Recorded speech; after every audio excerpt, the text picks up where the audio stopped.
Hello, welcome to our presentation on the Engaged Students project. We would like to give you a general introduction to our Engaged Students project, and then we would like to show you specifically the findings of a study with 41 higher education teachers about service learning.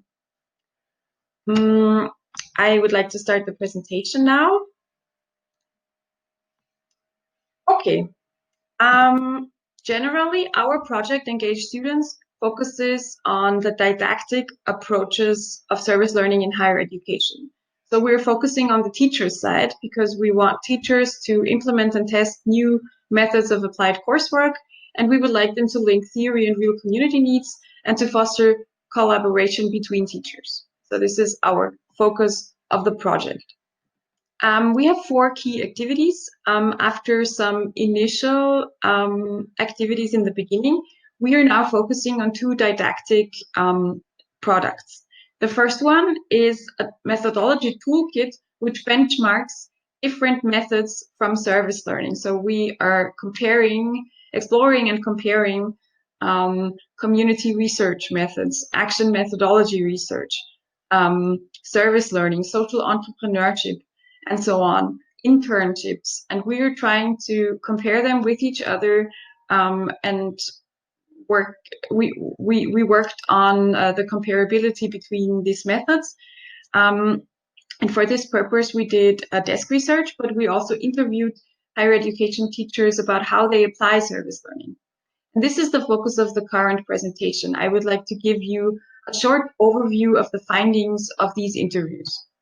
The other thing we are working on is a workbook, how to do service learning for teachers, which is a more process-oriented didactic approach. So we would like to produce material for teachers who say, I would like to implement service learning, but I don't know how to start.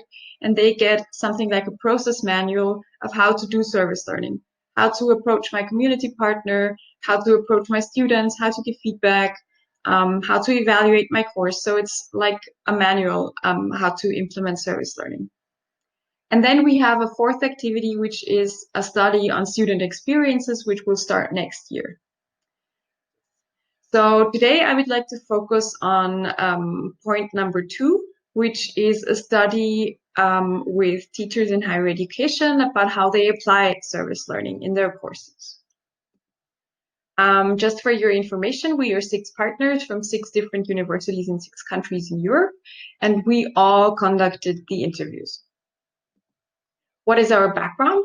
The background of our work is that teachers play a central role in service learning because they decide if they want to offer this kind of applied coursework or not. We also know that service learning projects have multiple benefits for all stakeholders, for students, faculty, community partners, and also for the professional development of teachers.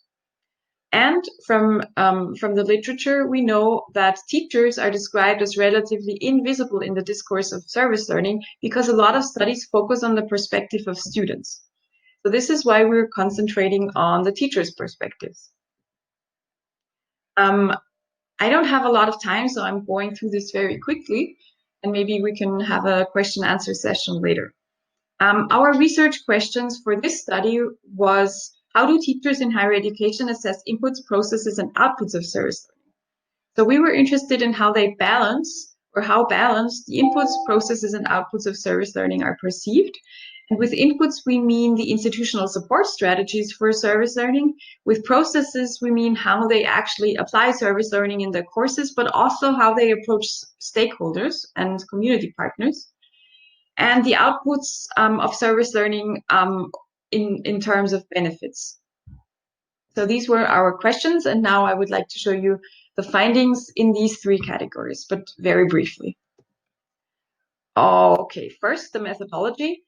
We conducted semi-structured interviews consisting of 8 open-ended questions in an interview guideline. And our sample was 41 higher education teachers between April 4th and July 23rd, 2019. This is wrong, I'm sorry. The participating teachers came from a range of disciplines, from engineering to social sciences.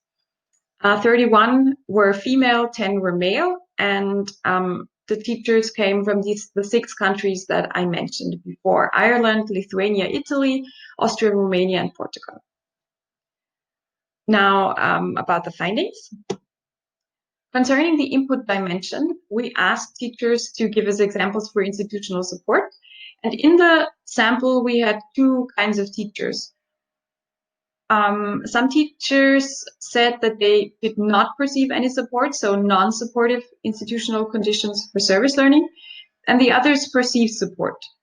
And when they did, they mentioned matching platforms and portals as one support strategy of their faculties. They mentioned support with contractual issues because some teachers have written agreements with their community partners about the service learning project.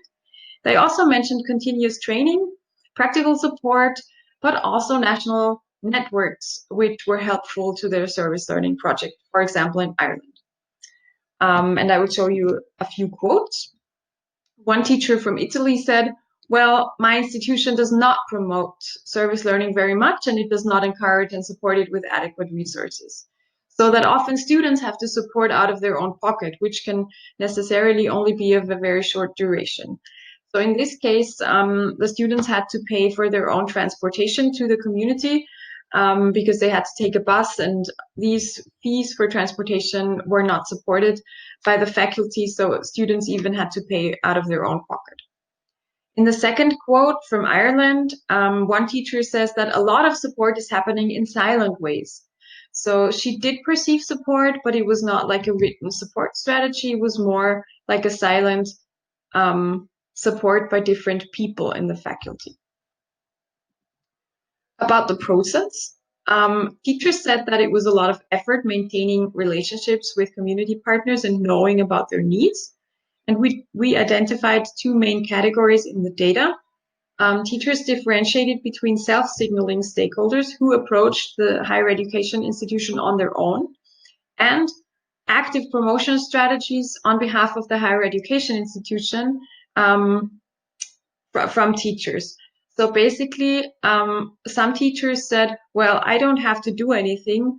The community partners, they approach me, they register regularly, they write emails, and so I know about their needs." And the other teachers said, "Well, I actively have to approach community partners because they don't come on their own." So there were 2 different strategies here for the process dimension. In terms of the outputs, service learning was mentioned to pair outputs for everybody, so for students, universities, and the communities involved. But the most benefits were viewed on the side of the students. Here we have a quote from a teacher from Lithuania who said, "During the service learning process, students turn from passive recipients of information into active learners who study all the time, monitor changes in their knowledge, skills, and regulations." So on the student level, teachers perceive a lot of impact in terms of skills development, civic engagement, but also personal growth and development. From an institutional perspective, service learning also contributed to reducing stereotypes of universities which were perceived as too theoretical or unreachable for real community needs. Teachers also reported specific outputs for community partners depending on the topic of the service learning. For example, waste management or diversity in a neighborhood or other topics. So our conclusion to this study is that service learning is perceived as a method of applied coursework with various benefits for all stakeholders. But however, the inputs and outputs are generally out of balance. So inputs were either not available, or institutional support was not available or not needed, and the outputs were manifold. They were diverse and very, very highly rated and assessed. So service learning inputs, so the support strategies, is still dependent on an institutional ethos for service learning and not generally available for all teachers. In the future, we would like to strengthen the support, the process dimension, also the match the matching between courses and community needs. And we think that this dimension of silent support perceived by teachers in our study has to be turned into a visible and traceable support strategy available to all teachers on faculty level. And when turning to the input dimension again, the teachers said that online portals and platforms help them a lot. So we would like to explore the role of supportive technology more, keyword e-service learning. We think that this topic has not been studied much in recent years, but I think that higher education institutions are desperately in need of developing digital solutions for service learning. In the framework of growing risks of pandemics, we also need to think of e-service learning in the future more and more. And I would like to know your opinions and your experience with this. What's next in Engage Students? Well, as I said, we are working on a workbook, like a process manual, how to implement service learning, which will be available in October 2020 for higher education teachers. And if you visit our website, you can download the workbook then. If you have any further questions, please contact us. Please write an email. We'd be happy to answer your questions. Thank you very much for listening, and I wish you a successful conference. Bye-bye.